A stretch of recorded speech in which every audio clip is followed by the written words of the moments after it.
Confession is important in Buddhism and in Bon, but you have to know what you're supposed to confess.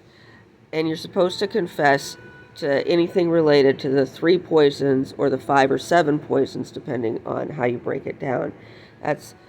We break it into ignorance, attachment, and aversion. And we say aversion rather than anger because anger is a subset of aversion. So we have aversion, and anger, aversion when you break it into 5. You break attachment into greed and jealousy. This is sometimes hard to remember if you've lost time and come back Theravada for some reason. But it's very important to try to mitigate the adultery, for example. Now, adultery is a non-virtuous action in which you were alone with another person of the other gender for whatever reason. And it may have gone, all the way to aggravated adultery, or you might have just had sex.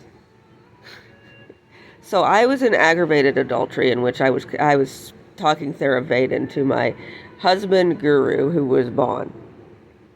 And so I had to work through that.